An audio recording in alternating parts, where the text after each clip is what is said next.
ओम नमः शिवाय। आज हम इतिहास के एक बहुत महान संत रविदास जी के ऊपर बात करेंगे। रविदास जी के बारे में मैं इतना ही कहना चाहूँगा कि रविदास जी एक महान समाज सुधारक और समानता के प्रबल प्रवक्ता थे। रविदास जी के जीवन में बहुत सारे चमत्कार हुए। रविदास जी का एक मुख्य वचन है, वो वचन कुछ इस प्रकार से, वचन में वो कह रहे हैं कि ब्राह्मण मत पूजिए जो होवे गुणहीन, पूजिए चरण चंडाल के जो होवे गुण प्रवीण। रविदास जी अपने जीवन में छुआछूत, भेदभाव, जात पात को लेके बहुत विरोध किए, एकदम खुलेआम विरोध किए। और उसी में ये एक वचन आता है कि ब्राह्मण मत पूजिए जो होवे गुणहीन, पूजिए चरण चंडाल के जो होवे गुण प्रवीण। वो ब्राह्मणों पे बहुत तीखा चोट कर रहे हैं। वो कह रहे हैं अगर कोई व्यक्ति आपको दिखाई देता है उसमें कोई गुण नहीं है, दारू गांजा भांग पी रहा, तो उसके चरण मत पूजिए, आप उसके सामने मत झुकिए, चाहे वो ब्राह्मण ही क्यों ना हो। जाति से कोई महान नहीं होता, महान कर्म और गुण से होता है। यही बात कृष्ण भगवान भगवत गीता में कह रहे हैं कि गुण और कर्मों को देख के मेरे द्वारा 4 वर्णों की रचना हुई, ब्राह्मण क्षत्रिय वैश्य शूद्र। जो सब में ब्रह्म रूप देखता है वो ब्राह्मण है, लेकिन जो दारू गांजा भांग पी रहा, मांस खा रहा, एक दूसरे को विरोध में है, जात पात से किसी को नीचा दिखा रहा कि तो अछूत है क्योंकि तो नीच जाति में जन्मा है, तो ब्राह्मण कहलाने के काबिल नहीं है। यहाँ पे वही कह रहे हैं रविदास जी, ब्राह्मण मत पूजिए जो होवे गुण ही, जिसके भीतर कोई गुण नहीं, उसके सामने झुकने का कोई क्या फायदा, कोई मतलब है नहीं। कह रहे कि पूजिए चरण चंडाल के जो होवे गुण प्रवीण। कह रहे हैं कि भले एक कोई चंडाल मिल जाए। चंडाल कौन होता है? जो शमशान घाट पे चिताओं को जलाता है, उसे चंडाल कहते हैं। कह रहे कि अगर वो चंडाल भी मिल जाए लेकिन उसके भीतर कोई गुण है, सदाचार है, तो उसके सामने झुक जाइए। जाति से कोई फर्क नहीं पड़ता, किसी भी जाति से जन्मा हो। रविदास जी तो चमार जाति में थे, लेकिन आज हम उन्हें पूजते हैं, उनके सामने हर कोई झुकता है। क्यों? क्योंकि उनका जो कर्म था वो महान था। तो कर्म से व्यक्ति ऊपर उठता है या नीचे गिरता है। कभी कभी देवता भी धरती पे आने के लिए लालायित रहते हैं। हमारे पुराणों में से बहुत सारी कहानियां हैं कि देवता धरती पे आने के लिए लालायित रहते हैं, क्योंकि मनुष्य जीवन एक ऐसा जीवन है, मनुष्य अगर ऊपर उठना चाहे तो देवता से भी ऊपर उठ सकता है, और नीचे गिरे तो जानवर से भी नीचे गिर जाएगा। मैंने कहानी सुना था कि तिब्बत में एक बार एक बहुत बड़ा चिड़ियाघर बना। हुआ कि इस चिड़ियाघर में दुनिया का सबसे खतरनाक जानवर रखा जाएगा। जितने भी खतरनाक शेर, भालू, हाथी, चीता, जितने भी जानवर होंगे खतरनाक, सबको रखा जाएगा। तो पूरी दुनिया की भीड़ लग गई कि दुनिया का अद्भुत चिड़ियाघर बन रहा, जहाँ पे तमाम प्रकार के जानवर मिलेंगे जो अब तक देखे नहीं गए, वो भी वहाँ पे देखने को मिलेंगे। तो इंसानों का स्वाभाविक गुण है कि जहाँ पे भीड़ होती है वहाँ पे ऑटोमेटिक रस पैदा हो जाता है कि क्या बात है, यहाँ पे इतनी भीड़ लगी है, हम भी तो जाएं जरा देखें। जो चिड़ियाघर बनी, तमाम तिब्बत के लोग वहाँ पे जुट गए देखने के लिए। लोग एक एक कटघरे में, एक एक घर में, एक एक रूम में, जिसमें सांप था, शेर था, चीता था, भालू था, लोग एक एक देखते जा रहे थे। लेकिन एक अंत में कटघरा बना था, उसके बाहर लिखा था कि दुनिया का सबसे खतरनाक जानवर। लोग तो एकदम से उसके तरफ भागे, आखिर ये कौन सा जानवर है, दुनिया का सबसे खतरनाक जानवर, जरा हम भी तो देखें। तो सब एक बाइक एकदम पहुंचे दरवाजे पे और अंदर घुसे। अंदर जाके देखे तो बहुत चकित हुए, बहुत चक्का रह गए देख के। अंदर तो कोई जानवर ही नहीं था, एक दर्पण लगा था, लिखा था कि आप खुद को देखें। यह इस बात का संकेत था कि इंसान अगर ऊपर उठे तो देवता बन सकता है, और नीचे गिरे तो इंसान से बड़ा कोई खतरनाक जानवर नहीं बन सकता, इंसान से बड़ा कोई भक्षक नहीं बन सकता। इंसान एक ऐसा चीज है कि शेरों को भी मार दे रहा, जानवरों को भी मार के खा जा रहा। इंसान से ज्यादा खतरनाक कोई नहीं हो सकता, और इंसान से ऊपर भी कोई नहीं हो सकता। इसलिए देवता भी आने को ललायित रहते हैं मनुष्य जीवन पाने को। विष्णु भगवान इंसान के रूप में आए, राम जी के रूप में आए, फिर कृष्ण जी के रूप में आए, वामन रूप में आए, परशुराम रूप में आए, तमाम प्रकार के रूप पकड़ के आए, बुद्ध भगवान के रूप में आए, तमाम प्रकार के रूप में आए, क्योंकि मनुष्य जीवन में ही हम ऊपर उठ सकते हैं। तो ये रविदास जी कह रहे हैं कि जन्म से कोई ऊंचा या नीचा नहीं होता, कर्म से ऊंचा या नीचा होता है। अच्छा, एक और उनका रविदास जी का बहुत प्रमुख वचन है। एक उनका वचन है, मन चंगा तो कठौती में गंगा। ये उनके संपूर्ण जीवन का सार है। ये आप सुने होंगे, मन चंगा तो कठौती में गंगा। इसका क्या अर्थ है? लोग वचनों को तो सुन लेते हैं लेकिन अर्थ नहीं समझ पाते। मैं आपको बताता हूँ। एक बार की कहानी है रविदास जी के जीवन में। रविदास जी क्या करते थे? चमड़े का काम करते थे, जूता बनाते थे। तो एक दिन जूता बना रहे थे तो कुछ पंडित पुजारी रास्ते से गुजरे। तो रविदास जी पूछे कि आप लोग कहाँ जा रहे हैं? तो पंडित पुजारी बोले कि हम तो जा रहे हैं काशी, गंगा जी में स्नान करने। तो रविदास जी बोले कि आप लोग जा रहे हैं तो काम करिए, मेरे पास भी कुछ दमड़ी पड़े हैं पैसे, उस समय दमड़ी चलती थी, मेरे पास भी कुछ दमड़ी पड़े हैं, आप गंगा जी को चढ़ा दीजिएगा और बोलिएगा कि आपका पुत्र, आपका भक्त आपके लिए ये भेंट भेजा है। तो पंडित पुरोहित तो पहले तो अछूत मानते थे, छूते नहीं थे कि अरे अरे इनका दमड़ी हम छुएंगे, रविदास जी में टच नहीं होंगे, क्योंकि अछूत हैं, क्योंकि नीच जाति के थे। पंडित ब्राह्मणों की ये धारणा थी। तो बोले कि तुम एक काम करो, यहाँ पे थोड़ी दूरी पे दमड़ी रख दो, हम उठा लेंगे। रविदास जी सीधे साधे भोले भाले आदमी, जो सच को जान लेता है वो सीधा साधा भोला भाला ही होता है, चाहे वो बुद्ध हो, महावीर हो, नानक हो, कबीर हो, बिल्कुल भोला भाला। तो वो रख दिए और पंडित पुरोहित उठा के चल दिए काशी। जब काशी में पहुंचे, स्नान उसनान कर दिए, तो उन्हें ख्याल आया कि रविदास जी तो हमें दमड़ी दिए हैं भेंट चढ़ाने को, तो दमड़ी गंगा जी में चढ़ा दिए। लेकिन जैसे ही गंगा जी में चढ़ाए, गंगा जी की आवाज निकली उसमें से, गंगा जी प्रकट हो गए कि रुको, ये लो मेरा कंगन और ले जाके मेरे भक्त को दे देना, बोलना कि ये माता के तरफ से प्रसाद मिला है। अब एक हाथ का कंगन था, वो लेके पंडित पुरोहित चले आए। लेकिन उन्हें विश्वास नहीं हुआ किसी पंडित को कि गंगा जी स्वयं प्रकट हो गई। एक अछूत के, एक नीच जाति के इंसान पे इसकी दमड़ी में ऐसी क्या बात थी? हम हर रोज सुबह आके नहाते हैं, पूजा पाठ करते हैं, लेकिन गंगा जी तो कभी प्रकट ना हुई, इसकी दमड़ी में ऐसी क्या बात थी? उन्हें लगा कि नहीं, जरूर ये रविदास कुछ ना कुछ घोटाला किया है, चालबाजी किया है इसमें, गंगा जी ऐसे ही प्रकट हो जाए, ये स्वाभाविक नहीं लगता बात है, जरूर दाल में कुछ काला है। तो कंगन लेके आए रविदास जी के पास, बोले कि रविदास ये गंगा जी दी है, तो सही सही बता, गंगा जी तो नहीं दी है, तो जरूर कुछ गड़बड़ किया है। रविदास जी तो एकदम सुन के भौचक्के रह गए कि गंगा जी कंगन भेजी है, क्योंकि वो तो कुछ काला जादू किए नहीं, क्योंकि उनका मन बिल्कुल निश्चल, बिल्कुल शांत, प्रेमपूर्ण, वो क्यों 420 सही करेंगे? लेकिन पंडित पुरोहितों को विश्वास नहीं हुआ। तो वो पहुंच गए सम्राट के पास, वाराणसी के, बोल सारा मामला बता दिए कि देखो ऐसी ऐसी घटना है, हम रविदास जी के दमड़ी को ले गए गंगा जी में, तो गंगा जी प्रकट हो गई, एक हाथ का कंगन दे दिए।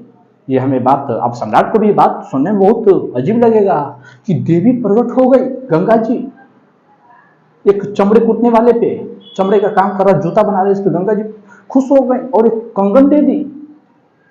तो सम्राट तो एकदम भागा भागा आया रविदास जी के पास, बोला कि रविदास सही सही बता, ये कंगन कहाँ से मिला? वो बोले रविदास जी मुझे पता नहीं, ये पंडित लाए हैं और बोल रहे हैं कि गंगा जी दी है, वो जरूर माता ने ही हमें भेंट भेजी होगी। तब सम्राट को तो बात झिझका कि नहीं नहीं, बातों में जरूर कुछ गड़बड़ है, दाल में काला है।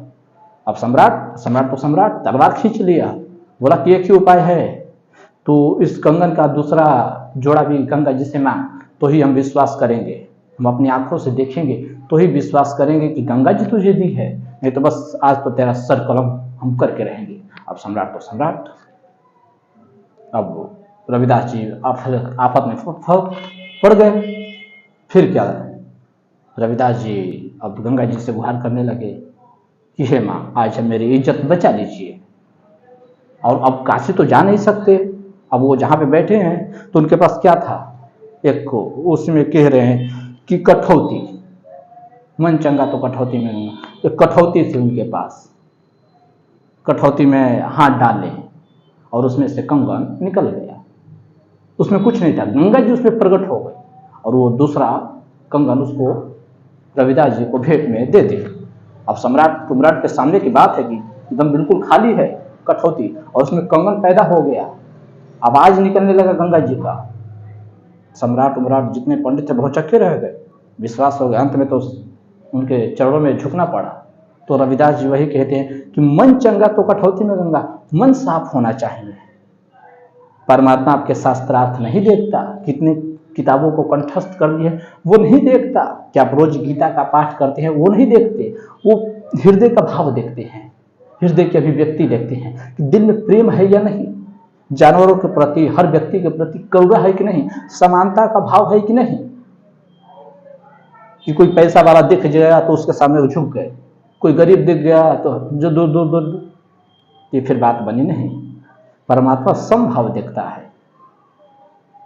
यही बात भगवत गीता में अर्जुन से कृष्ण भगवान कह रहे हैं कि संत का ये लक्षण है कि जो समान भाव रहे, सुख दुख अपमान में सम्मान में एकदम बिल्कुल समान रहे, ना अपमान मिलेगा तो गदगद हो जाएगा और ना ही सम्मान मिलेगा तो गदगद हो जाएगा और ना ही अपमान मिलेगा तो गुस्सा हो जाएगा, वो बिल्कुल समभाव रहेगा, ये लक्षण है।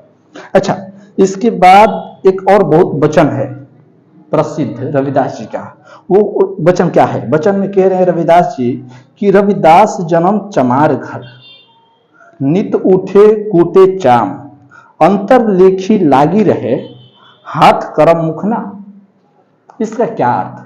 कबीर जी कह रहे हैं कि कबीर जन्म चमार घर, सॉरी रविदास जी कह रहे हैं कि रविदास जन्म चमार घर, जुबान फिसल गई, कबीर जी का नाम आ गया है। रविदास जी कह रहे हैं कि रविदास जन्म चमार घर, नित उठे कूटे चाम। रविदास जी कह रहे हैं कि मैं एक चमार के घर का लड़का हूं, मेरी जाति चमार है और मैं हर रोज प्रतिदिन उठता हूं और चमड़े का काम करता हूं। रविदास जन्म चमार घर, नित उठे कूटे चाम। मेरे एक चमार का बेटा हूं, चमार के घर में पला बढ़ा हूं, वहीं पे मेरा पोषण हुआ है और प्रतिदिन मेरा काम यह है कि नित उठे कूटे चाम, चमड़े का मैं काम करता हूं, लेकिन अंतर लिखी लागी रहे, हाथ कर्म मुखना। वो कह रहे हैं कि मैं हर रोज उठता हूं, चमड़े का काम करता हूं, मैं चमार का बेटा हूं, लेकिन मेरे भीतर अंतर लिखी, मेरे हृदय में सदैव परमात्मा का ध्यान लगा रहता है। हाथों से काम करता रहता हूं लेकिन मुख पे राम का नाम लगा रहता है। ये कबीर यहाँ पे रविदास जी कह रहे हैं कि अंत रविदास जन्म चमार घर, नित उठे कूटे चाम, अंतर लिखी लागी रहे, हाथ कर्म मुखना। कह रहे हैं कि आप अपने जीवन में जो, यहाँ पे वो संदेश दे रहे हैं कि आप अपने जीवन में जो कुछ भी कर रहे हैं, आप एक्टर हैं, चित्रकार हैं, ड्राइवर हैं, किसी फैक्ट्री में काम करते हैं, किसी कंपनी का एक छोटा सा पुर्जा है, एम्प्लॉय है, मैनेजर हैं, सुपरवाइजर है, उससे फर्क नहीं पड़ता, आप अपना काम करते रहिए, लेकिन भीतर सदैव निरंतर एक परमात्मा का ध्यान होना चाहिए। यही बात भगवत गीता में कृष्ण भगवान कह रहे हैं कि कर्म करो फल की इच्छा ना करो। कर्म कर, लेकिन भीतर ध्यान रखते हुए कि सब परमात्मा कर रहे हैं, भीतर परमात्मा का ध्यान लगा रहना चाहिए निरंतर, कि कर्म करो फल की इच्छा मत करो। वृक्ष फल देता है, वो कोई अपेक्षा करता है? नहीं करता। सूर्य प्रकाश देता है, वो कोई अपेक्षा करता है, कोई आशा बांधता है? नहीं बांधता। वैसे ही हमें अपना कर्म करना है। संत रविदास जी क्या करते थे?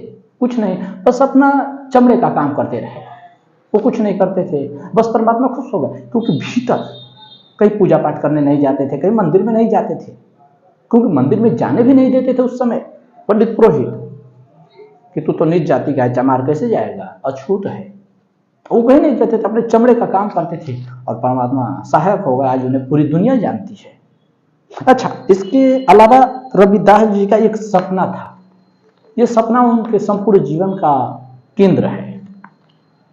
ये सपना क्या था? रविदास जी अपने जीवन में एक सपना रखते थे। क्या सपना रखते थे? इस दुनिया को बेगमपुरा बनाने की।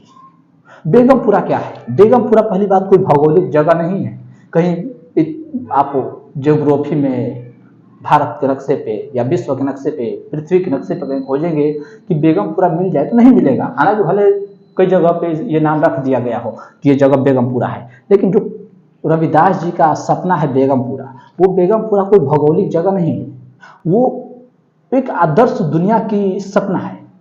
जैसे कि प्लेटो आदर्श दुनिया की कल्पना करता था, गांधी जी राम राज्य की कल्पना करते थे कि भारत को राम राज्य फिर से देना है, उसी प्रकार उनका बेगमपुरा है। बेगमपुरा का क्या अर्थ? वो कह रहे हैं कि बेगम, एक ऐसी दुनिया जहाँ पे क्रोध, मोह, माया, घृणा, नफरत, भेदभाव, जात पात ना रहे, ऊंच नीच कोई ना रहे, सब सम रहे, एक भाव रहे, सब परमात्मा के बच्चे हैं, सब एक रहे, कोई किसी को देख के जले ना। वो कह रहे हैं कि हर व्यक्ति के दिल में प्रेम होना चाहिए, प्रेम की बरसात होना चाहिए। ऐसी दुनिया की सपना रखते थे रविदास जी। रविदास जी का संपूर्ण जीवन का केंद्र यही है कि दुनिया ऐसी होनी चाहिए जहाँ कोई ऊंच ना हो, कोई नीच ना हो, जन्म से किसी को ऊंचा ना माना जाए, ना ही जन्म से किसी को नीचा माना जाए। कर्म देखा जाए, और कर्म कैसा होना चाहिए? समभाव, सबके लिए समान, सबके लिए बराबर करुणा होना चाहिए।